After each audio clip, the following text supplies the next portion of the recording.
اعوذ باللہ من الشیطان الرجیم، بسم اللہ الرحمن الرحیم۔ شروع اللہ کے نام سے جو نہایت مہربان اور رحم کرنے والا ہے۔ یقیناً ان کی ذات پاک ہے کہ جنہوں نے یہ کائنات بنائیں۔ ٹیلی ویژن پہ موجود تمام ناظرین، یہاں موجود تمام حاضرین، بیت العرب، مکہ مکرمہ، مدینہ منورہ اور اس سے آگے جہاں جہاں تک یہ ٹرانسمیشن دیکھی جا رہی ہے، سب کو پیار، محبت، عزت و احترام سے اسد صابری کا السلام علیکم۔ ناظرین کرام، آج تیسرا روزہ المبارک ہے اور پیارا مہینہ ہے رمضان کا، اور اللہ تعالیٰ فرماتے ہیں، حضور کا فرمان ہے کہ جب اللہ تعالیٰ اپنی قوم سے خوش ہوتا ہے تو اس کو رمضان کا پیارا مہینہ عطا کرتا ہے۔ آج ہمارے ساتھ بہت ہی پیارے چہرے موجود ہیں، یقیناً آپ نے ان کا نام سنا بھی ہوگا، جانتے بھی ہوں گے، ہمارے ہر دل عزیز ہیں، اور پچھلی رمضان میں ٹرانسمیشن میں بھی ہمارے ساتھ تھے مفتی قاری یاسر شفیق صاحب۔ سر بہت بہت شکریہ، آپ کا اپنے ٹائم دیا۔ نعت خوان بھی ہمارے ساتھ موجود ہیں، اور حافظ احمد صاحب، سر آپ کا بھی بہت شکریہ۔ ہم بلا تاخیر کے اور بنا کوئی بات کہے، کیونکہ ہر کام سے پہلے اللہ کا نام لینا ضروری ہوتا ہے، تو میں اب مفتی یاسر کریمی صاحب سے جو ہے درخواست کروں گا کہ تلاوت قرآن پاک سے ٹرانسمیشن کا آغاز کریں۔ اعوذ باللہ من الشیطان الرجیم، بسم اللہ الرحمن الرحیم۔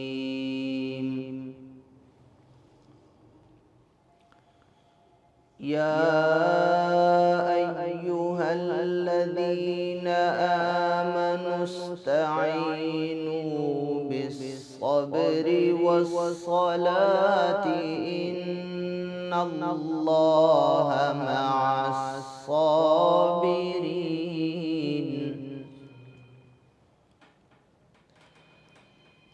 ولا تقولوا لمن يقتل في سبيل الله أموات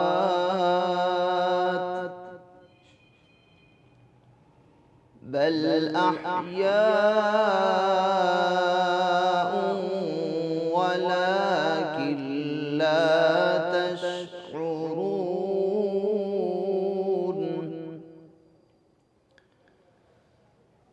وَلَنَبْلُوَنَّكُمْ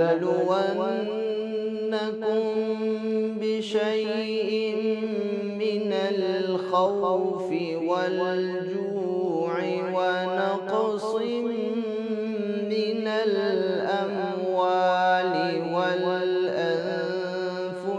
وَالثَّمَرَاتِ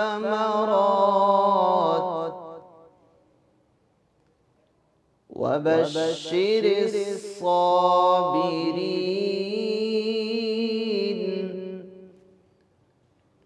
الَّذِينَ إِذَا أَصَابَتْهُم مُّصِيبَةٌ قَالُوا إِنَّا لِلَّهِ وَإِنَّا إِلَيْهِ راجعون۔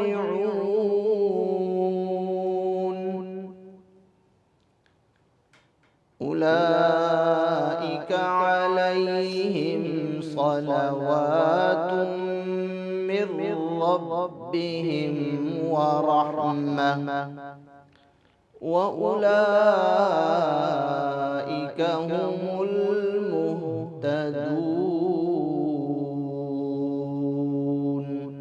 صدق اللہ العظیم۔ ماشاء اللہ، سبحان اللہ۔ یہ تھے مفتی قاری یاسر شفیق کریمی صاحب، جو کہ اللہ کے بارگاہ میں تلاوت قرآن پاک پیش فرما رہے تھے۔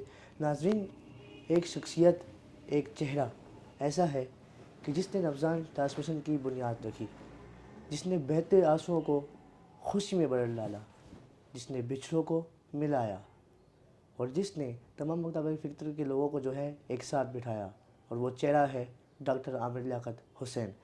اللہ تعالیٰ ان کی قبر کو جنت میں اعلیٰ مقام عطا فرمائے۔ ناظرین، خدا کا ذکر کریں، ذکر مصطفیٰ نہ کریں، خدا کا ذکر کریں، ذکر مصطفیٰ نہ کریں، ہمارے منہ میں ہو ایسی زباں خدا نہ کرے۔ ہمارے ساتھ موجود ہیں بہت ہی پیارے ثنا خوان مصطفیٰ حافظ احمد صاحب۔ ان سے درخواست کرتے ہیں کہ حضور کی بارگاہ میں گلہ عقیدت پیش کریں۔ صلی اللہ علیہ یا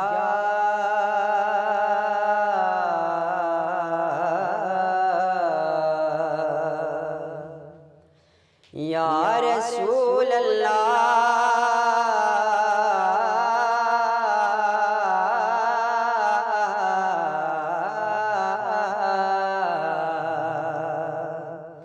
وسلم علیک یا حبیب اللہ۔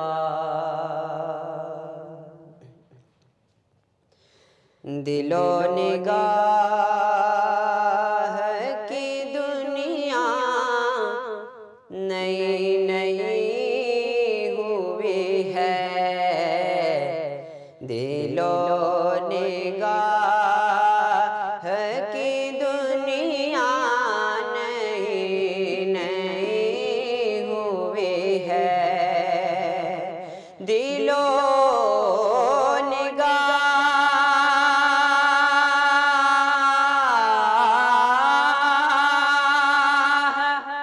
کی دنیا نئی نئی ہوئی ہے، درود پڑھتے یہ کیسی روشنی ہوئی ہے، درود پڑھتے روشنی ہوئی ہے، دل و نگاہ کی دنیا نئی نئی ہوئی ہے۔ میں بس یوں ہی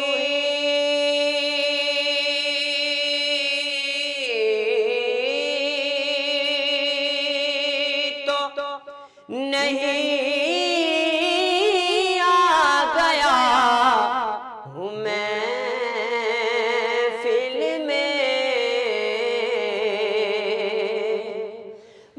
بس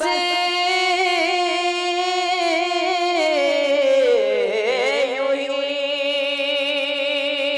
تو نہیں آ گیا ہوں میں فلم میں، کہیں سے اذن ملا ہے تو حاضری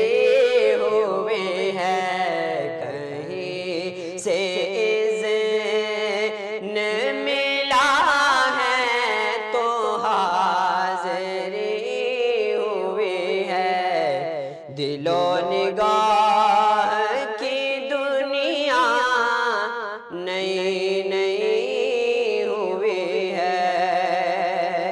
غلام حشر میں جب سید الورا کے چلے، لوائے حمد کے سائے میں سر اٹھا کے چلے، اور نصیر ان کے سوا کون ہے رسول ایسا، جو بخشوانے پہ آئے تو بخشوا کے چلے،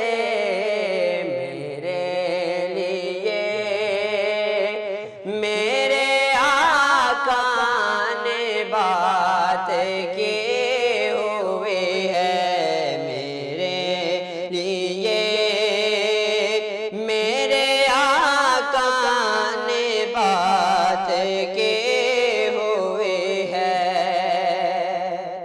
یہ سے اٹھا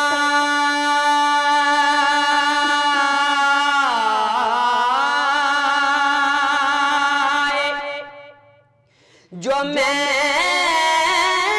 جا رہا ہوں جانب خلد،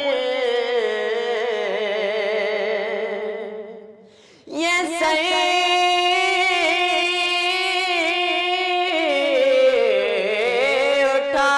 اٹھائے جو میں جا رہا ہوں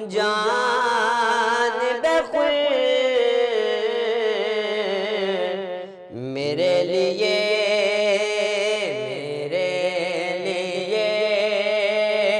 میرے آقا نے بات کی ہوئی ہے، میرے لیے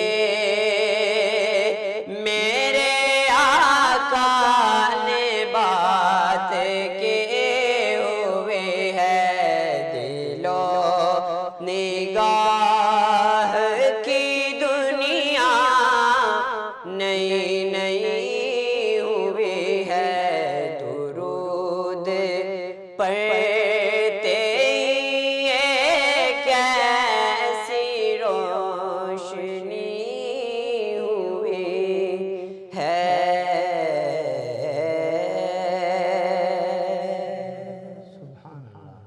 ماشاء اللہ، سبحان اللہ۔ میں یوں ہی تو نہیں آ گیا محفل میں، کہیں سے اذن ہوا ہے تو حاضری ہوئی ہے۔ بہت ہی پیاری آواز میں حافظ احمد صاحب پیش فرما رہے تھے۔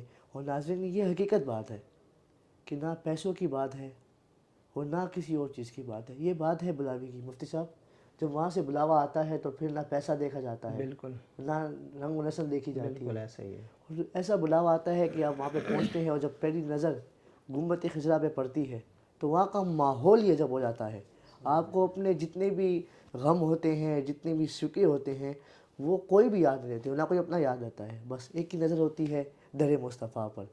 ناظرین، سوال جواب بھی کریں گے، لیکن سب سے پہلے جو ہے علامہ صاحب ہمارے ساتھ موجود ہیں، مفتی صاحب، ان سے جانتے ہیں کہ روزے کی فضیلت کیا ہے اور رمضان کی فضیلت کیا ہے۔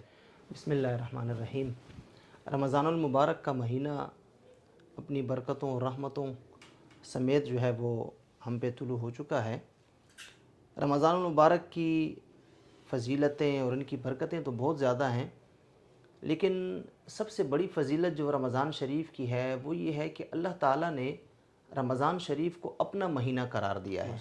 اللہ تعالیٰ فرماتا ہے کہ رمضان میرا مہینہ ہے، اور اس رمضان المبارک کے مہینے کو چونکہ اللہ سے نسبت ہے، اللہ فرماتا ہے کہ میرا مہینہ ہے، اس لیے اس مہینے میں ہر عبادت کا ثواب کئی گنا بڑا چڑھا کے دیا جاتا ہے۔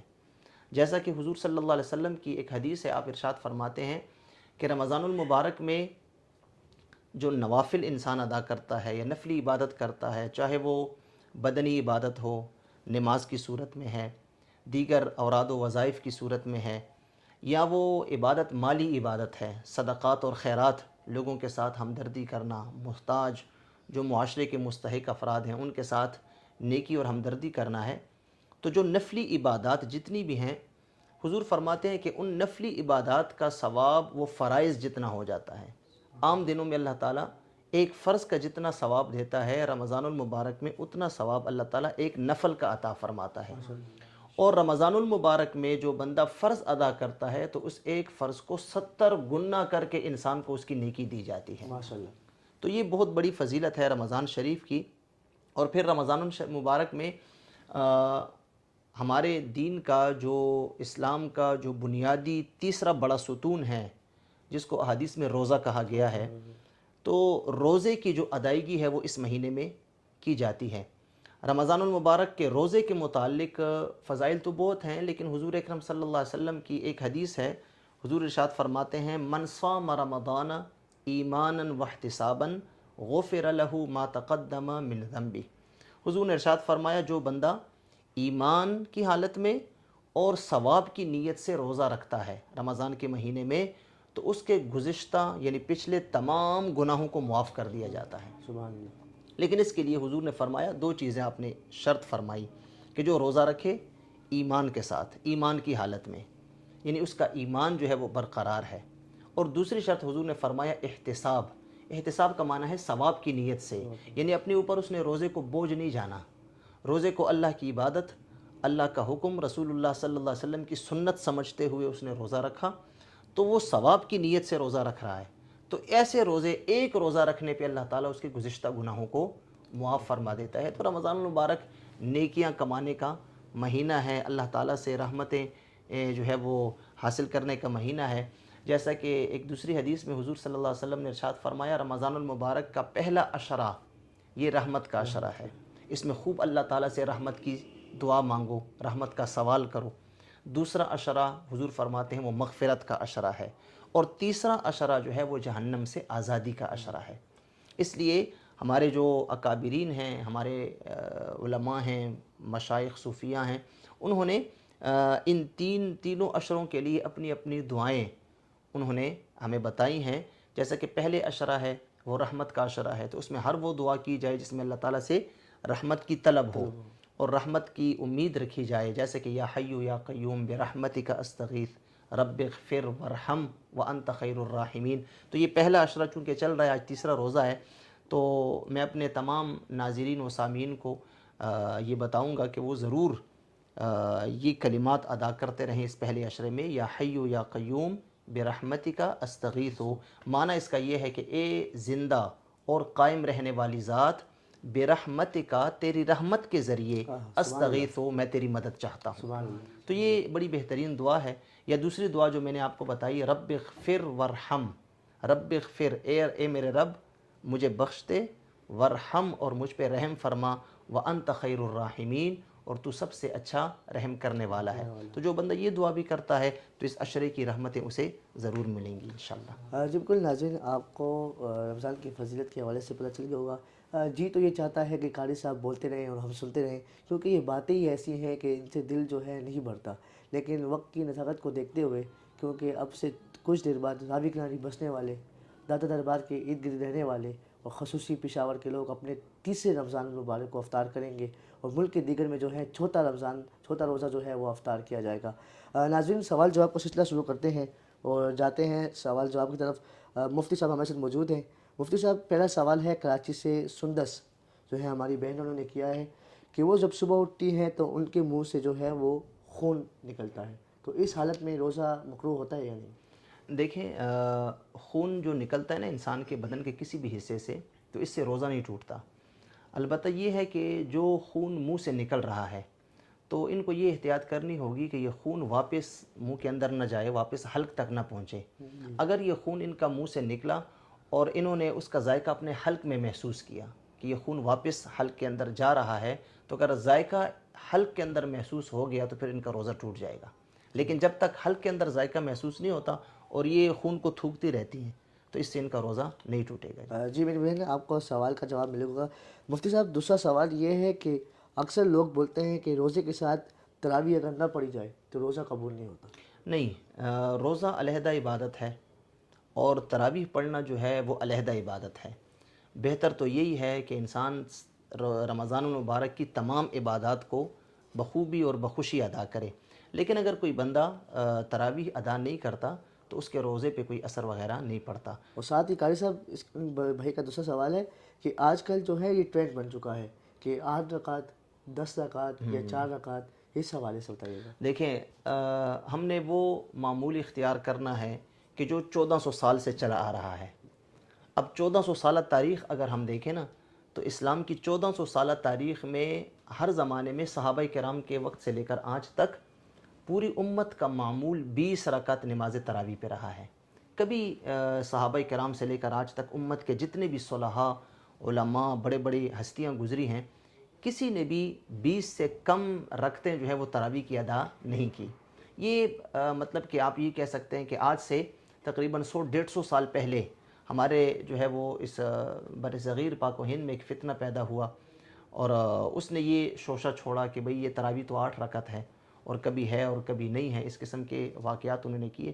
لیکن سب سے بڑی ہمارے لیے دلیل یہی ہے کہ جو معمول 1400 سال سے چلا آ رہا ہے، اور دوسری بڑی دلیل یہ ہے کہ جو معمول حرمین شریفین میں چلا آ رہا ہے اور آج تک وہ جاری و ساری ہے، وہ 20 رکعت نماز تراویح کا ہے، تو اس لیے ہم نے 20 رکعت نماز تراویح ہی سنت سمجھتے ہوئے ادا کرنی ہے۔ جی میرے بھائی، آپ کو کنفیوژن جو ہے وہ کلیئر ہو گئی ہوگی۔ تیسرا سوال ہے سر، ملتان سے ہمارے بھائی ہیں مدثر صاحب، انہوں نے کہا ہے کہ جی مجھے ہے ٹائیفائڈ، تو میں نہ انجیکشن لگاتا ہوں نہ میڈیسن کھاتا ہوں، کیونکہ روزہ جو ہے میں رکھتا ہوں تو مجھے ہوتی ہے وومیٹنگ، تو کیا اس لحاظ سے روزہ مکروہ ہوتا ہے؟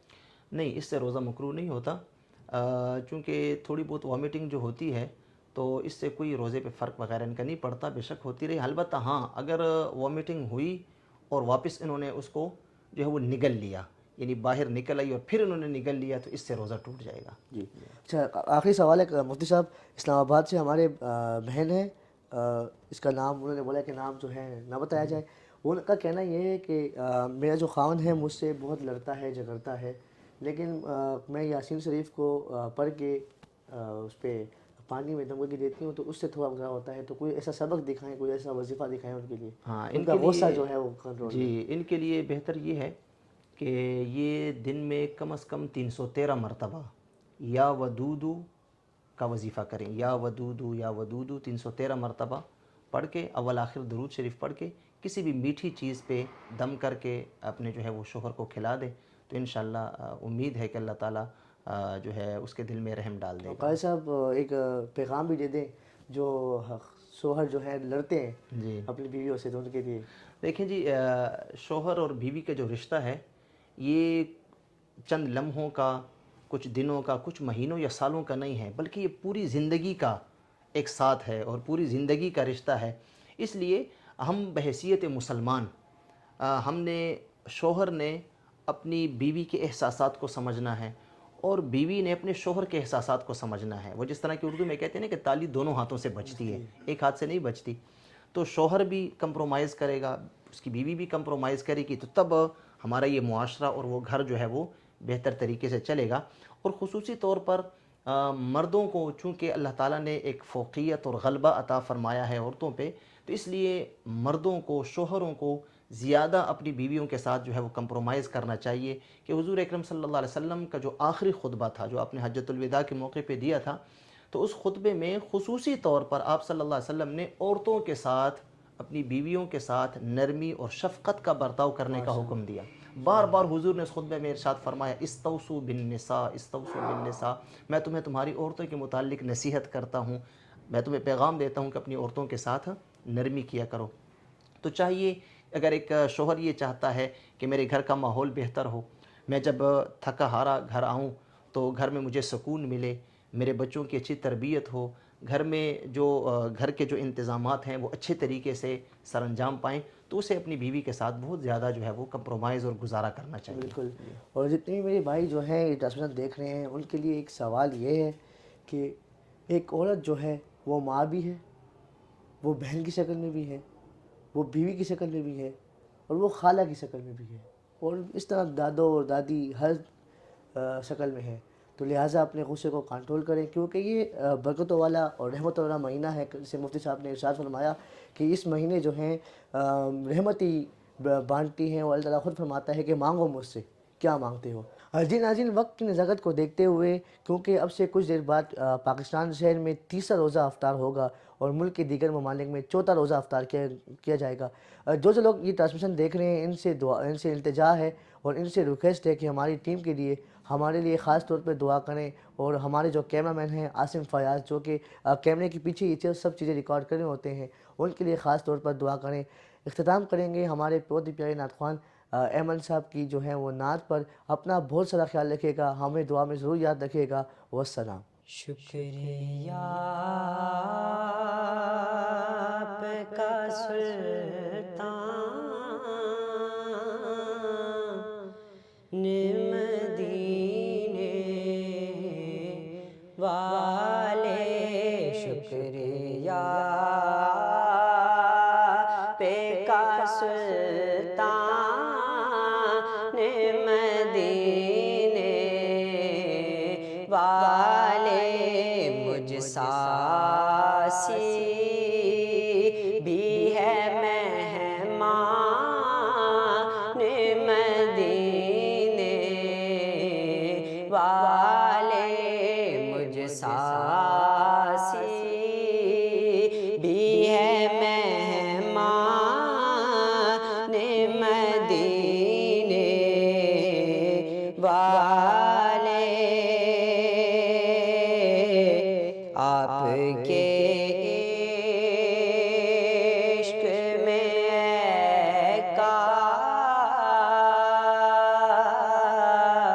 عاشق روتے روتے، آپ کے عشق میں عاشق روتے روتے،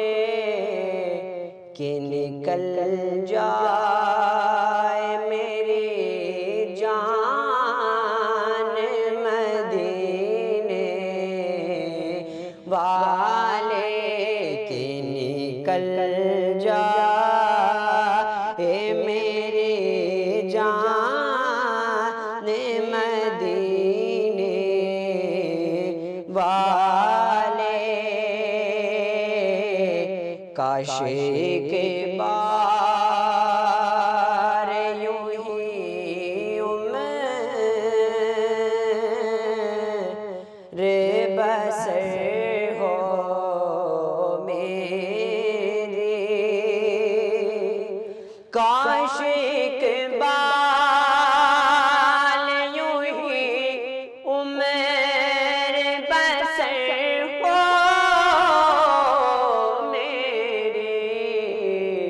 کہ صبح کعبے میں ہو تو شام کو طیبہ دیکھوں صبح کعبے میں ہو تو شام کو طیبہ دیکھوں مجھ کو دیوانہ مدینے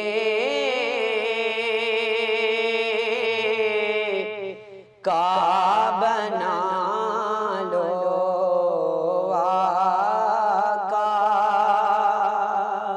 مجھ کو دیوانہ مدینے کا بنا لو آقا کہ بس یہی ہے میرا ارمان مدینے والے بس یہی ہے میرا ارمان مدینے والے شکریہ کا سلطان مدینے والے میرے مولا میری آنکھیں مجھے واپس کر دے میرے مولا میری آنکھیں مجھے واپس کر دے تاکہ سے بار میں جی بھر کے مدینہ دیکھوں تاکہ سے بار میں جی بھر کے مدینہ دیکھوں شکریہ آپ کا سلطان مدینے والے مجھ ساسی بھی ہے مہمان مدینے والے